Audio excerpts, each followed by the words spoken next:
So, good afternoon to all present here. As briefed, I'm Neelesh, working with CSIO Chandigarh. It's a lab under the umbrella of CSIR. There are 38 labs which are involved in the industrial research for different applications. I'll be speaking on mostly the rehabilitation and assistive technologies we did for the empowerment of Divyangjans. I'll share the purpose. I'll echo the same thoughts as the earlier speaker, Dr. Kathy, and others have explained that there is really technologies are there, but the scale-up methods are not there. The ecosystem to really take it to the masses or take it to the required persons is not there. So maybe it's my attempt to really like inform you guys that okay, what are the technology methods we are doing as a researcher in India. So, CSIO is around 90 scientists lab. There are 90 scientists and around 150 technical officers involved in different activities. Out of them, 10 are working in the area of biomedical instrumentation, particularly developing medical devices. As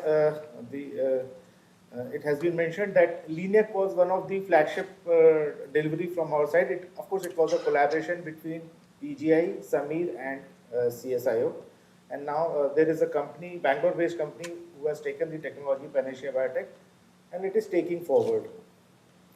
So there are different domains like diagnostic, therapeutic, but I'll be speaking mostly on exoskeleton. As mentioned, I'll be covering a few glimpses of the earlier technologies or prototype we did, whether they are in the market, yes or no, and then what are the current and future directions. So electronic knee is one device which we did. It senses the gait of the individual and it corrects or assists the individual to walk as per he is walking in this present gait cycle. So it automatically adjust and adapt the gait. It has sensors to sense the gait of the individual. Of course, these are myoelectric arm. So this technology has been transferred to one of the Ambala-based company. The similar counterparts are available at cost, but yes, this Ambala-based industry is doing fair, and they are giving it to the northern region and some part in south also. So this is one project which is we did with Indian Spinal Injury Center. They are the collaborator with us. It's an exoskeleton devices, very much useful for the persons who are like bound to be wheelchair for the rest of their life. Maybe spinal cord injury is one category, or because of the trauma also you require again gait relearning. So this device can also act as a relearning or training tool that how we can walk without minimum assistance or with very required assistance. So this is it's a kind of wearable device. I'll be explaining more on this project because it's a complex technology we did. And of course, there are few mobility solutions for gesture-based wheelchair control, where it senses the head and neck gesture, and it can be used by quadriplegic populations. So these technologies are in, like we have transferred this technology, and to some extent they are available in the country. One of the dimension is like we are like from 2016 onwards we are using virtual reality for rehabilitation.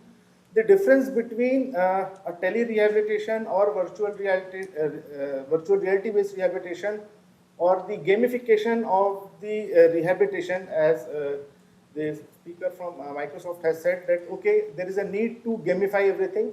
Yes, but there is a need to gamify the rehabilitation, conventional rehabilitation process. So that is what we are doing.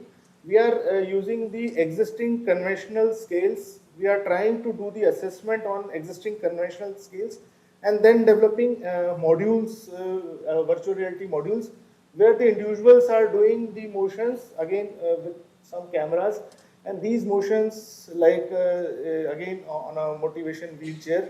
The subject is doing it in ISIC, it's Indian Spinal Injury Center. So he is learning the sitting and standing balance. And of course, with the help of IoT, the data is available at remote locations. And one more prominent point which I feel, although we have not yet explored this, but the technology is capable of is like home-based rehabilitation. As there is a need that, okay, the rehabilitation needs to be reached to the person at in their premises. So this technology has capability, and it has been like on a very pilot scale, it has been just demonstrated. So again, while doing the prototypes, there are some spin-off technologies also. It's a video, just play here. Yeah. So here you can see that by sensing the intent of the individual, the exoskeleton or the assistance is doing. So here एक what तो we are नहीं flip इसके doing वजह से is, आ नहीं रहे सही दिख ही नहीं रहे what we are doing is like we are trying to नहीं नहीं ये identify the intent of the individual, and this intent is very much required for applications or areas of sitting, stand, sitting function for SCI individuals. So when we were doing the sensor for this, we, as a spin-off, we developed this. It's a postural balance system, static and dynamic both. This is the version. Here it's a company who is selling it in Indian market, and of course few tools too.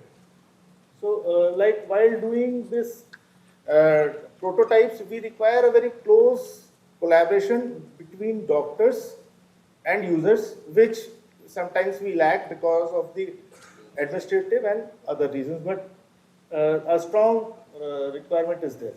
Yeah, you just run this video also, please. So this is an exoskeleton which we have demonstrated.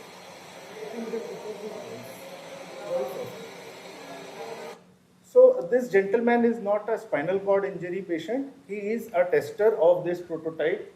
So he is testing for independent walking, and we were able to achieve a 30 minutes of continuous walk in different environments. So the subjects can move around with the help of these exoskeleton.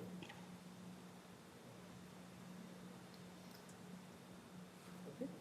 Again, the 3D printed orthoses are very much prevalent. People are using it. But the novelty here is we tried it for the cerebral palsy kit, and for the growing age requirement, we tried to use a scanner and then generated the 3D orthoses out of it. So yes, these are the few cases like we did for 12 cases with the help of PGIMER Chandigarh. Again, this is an umbrella technology, and we are using virtual reality for rehabilitation, and we have tested it for cerebral palsy, few stroke cases, spinal cord injury. We are doing lot with ISIC. As a new dimension, we are doing it for Parkinson gait rehabilitation, like how we can help them to come out of the freezing of gait episodes. So my work basically focuses on the lower limb mobility assessment and rehabilitation.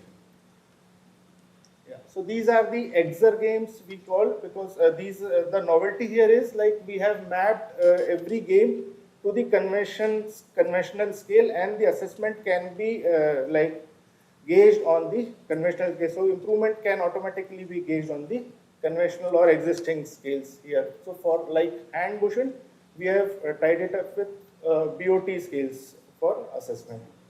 And we are again using it for cognitive learning also with institute. It's an MSJE institute in Noida for intellectual disability kids.